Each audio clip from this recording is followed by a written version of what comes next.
So దీని మీద విజయసాయి రెడ్డి గారు కూడా ఒక ట్వీట్ చేశారండి.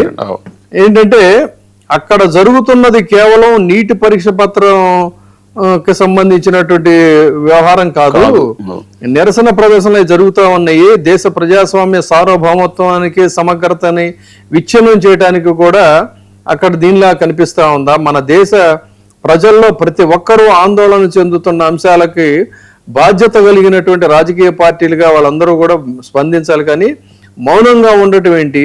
ఎన్డీఏలో భాగస్వామ్యమైనటువంటి తెలుగుదేశం పార్టీ, అలాగే ఆంధ్ర రాష్ట్రంలో ప్రతిపక్షంలో ఉన్న మరొక రాజకీయ పార్టీ, వీళ్ళందరూ కూడా అసలు ఎందుకు వాళ్ళు బాధ్యత వహించడం లేదు, దేనికి మౌనంగా ఉన్నారని చెప్పన్నారు. మనం చూసాం ఇప్పుడు తెలంగాణలో కూడా అటు బీఆర్ఎస్ కానీ, ఇటు అధికారంలో ఉన్న కాంగ్రెస్ పార్టీ కానీ, ఏఎస్ఎఫ్ కానీ, ఎస్ఎఫ్ కానీ, అంటే కమ్యూనిస్టు వామపక్ష పార్టీలు కానీ, వీళ్ళందరూ కూడా చాలా పెద్ద ఎత్తున ఆందోళనలు నిర్వహిస్తున్నారు. వైఎస్ఆర్సీపీ కూడా రేపు 28 నుంచి ఆందోళన అక్కడ ఆంధ్రాలో ఆల్రెడీ వామపక్ష పార్టీలు అక్కడ భారీ స్థాయిలో ఇవాళ కూడా బంద్లో చాలా చురుగ్గా పాల్గొన్నారు. కానీ అసలు పోనీ ఇంకొక పాయింట్ ఏంటంటే ఇక్కడ సునీల్ కుమార్ గారు మీరు చెప్పాల్సింది, వాళ్ళు ఒక జెన్యూన్ కాజ్ మీద యూత్ గొడవ చేస్తూ ఉంటే మీరు సపోర్ట్ ఇవ్వకపోయారు.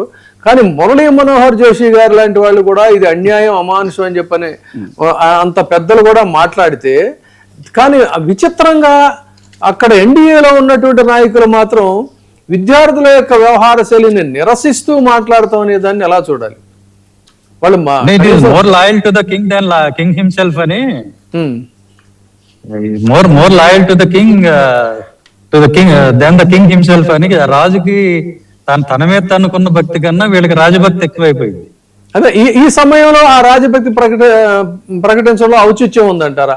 ఎందుకంటే చాలా మనస్తాపానికి చెందిన స్టూడెంట్స్ అంతా ఏంటంటే మాకు ప్రజలు అక్కర్లేదు, మాకు అధికారమే కావాలి, ఈ 3 ఏళ్ల అధికారంలో ఉండాలి, అంతే ఆలోచన, అంతకన్నా ఏముందండి.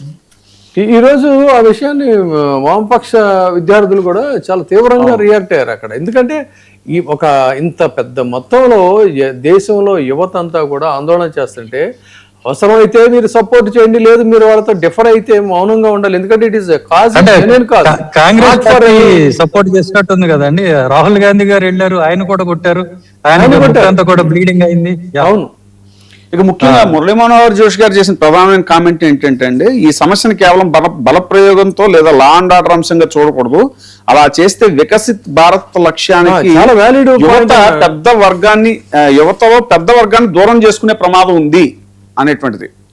ఒక సాక్షాత్తు బీజేపీలో సీనియర్ నాయకుడే ఏ వికసిత భారత్ అని మీరు పదే పదే నినదిస్తున్నారో ఆ నినాదానికి భిన్నంగా వ్యవహరిస్తున్నారు. అలాంటి పరిస్థితుల్లో యువత మిమ్మల్ని ఎలా అట్రాక్ట్ అవుతుంది, యువత మీకు దగ్గర ఎలా అవుతుంది అనే దాన్ని కూడా ఆయన ఆవేదన వెలిబుచ్చారు. ఇది వ్యాలిడ్ పాయింటే కదా? ఇది ఖచ్చితంగా వ్యాలిడ్ పాయింట్ అండి, అందులో డౌట్ ఏముంది. అశోక్ గారు, కాకపోతే అధికారంలో ఉన్నప్పుడు ఇవన్నీ పట్టవండి. అధికారంలో ఉన్నప్పుడు ఏంటంటే మీరు అందరు నోరు మూసుకుని పడి ఉండండి, మేం చేసిందే కరెక్ట్. అవును, నీట్ పేపర్ లీక్ అయింది, మళ్ళీ ఎగ్జామ్ పెట్టాం కదా, మోడీ గారు చెప్తుంది అదే కదా, మళ్ళీ ఎగ్జామ్ పెట్టాం, మీకు రిజల్ట్స్ వస్తున్నాయి, శుభవార్తలు వస్తున్నాయి, చాలా మంది పాస్ అవుతున్నారు, అది ఇదని మాట్లాడారు కదా అశోక్ గారు. అంటే ఇప్పుడు ఆర్టికల్ 19 భావ ప్రకటన చేర్చి కానీ శాంతియుతంగా సమావేశ హక్కు కానీ ఈ రెండు ఇక్కడ ఈ ఇన్సిడెంట్ లో హరించుకుపోయింది. ఒక రకంగా చెప్పాలంటే ఇటువంటి నిరసనలు ఎదుర్కోవటం వల్ల ఏమవుతుందంటే ప్రజాస్వామ్య విలువలు దెబ్బతింటాయి. దాని మీద ఇప్పుడు మా లాయర్లందరూ కూడా అక్కడ నిరసన కార్యక్రమం చేయడం జరిగింది, వాళ్ళకి సపోర్ట్ చేయడం కూడా జరిగింది. లాయర్లు చేశారు సరే, బానే ఉంది, కానీ మీ ఏపీలో లాయర్లు కూడా ఏమైనా చేస్తున్నారా, లేకపోతే అక్కడ లాయర్లు చేస్తారని చూసి మీరు సంతోషిస్తున్నారా?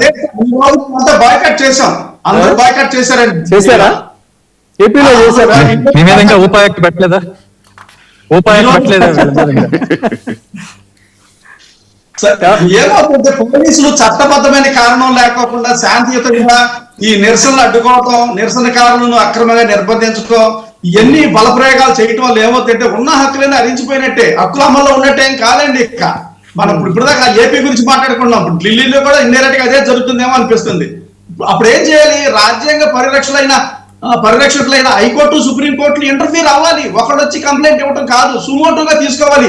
విజయబాబు గారు చెప్పినట్టు ఇప్పుడు తోటలన్నీ ఏం చేస్తున్నాయి, ఇదివరకు చిన్న ఇన్సిడెంట్ జరిగితేనే సుమోటోగా తీసుకునేవి, మానవ హక్కులు ఏమి చేసేవి అన్నారు. ఇప్పుడు సుప్రీంకోర్టు హైకోర్టులు ఇదంతా కళ్ళు మూసుకున్నాయా? ఇంత జరుగుతుంటే చూడలేదా? ఇంత మీడియాలో ఈ దేశం అంతా ఒట్టుడిపోతుంటే కనపట్లేదా? అది పోగా మళ్ళీ అది చూడకపోగా ఇస్తేనే మాకు టైం లేదంటారు. ఇది ఎంత బాధకరించు అంటే దేశానికి రక్షించాల్సిన సుప్రీంకోర్టు హైకోర్టులో ఈ టైంలో సుమోటోగా కేసులు టేకప్ చేయకపోతే ఈ దేశాన్ని ఎవరు కాపాడతారు? లా అండ్ ఆర్డర్ని ఎవరు కాపాడతారండి? ఇటువంటి సమీక్షించడానికే కదా మన కోర్టులు. ఇప్పుడు ఎవరైనా ఏ వ్యవస్థ అయినా, మిలిటరీ అయినా, ఎయిర్ ఫోర్స్ అయినా, ఇంకోటైనా, పోలీసులు అయినా ఎవరిలా కాదు కదా.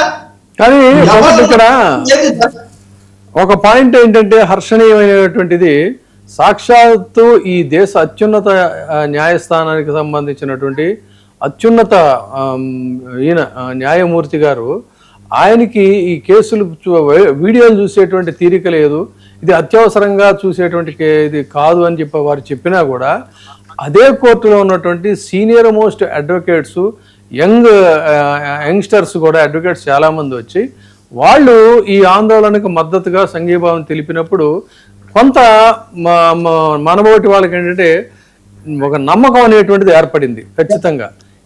ఎక్కడైతే అంటే where there is action there is always reaction అన్నట్టుగా ఆ రియాక్షన్ అనేది మాత్రం హర్షణీయమైనటువంటిదే.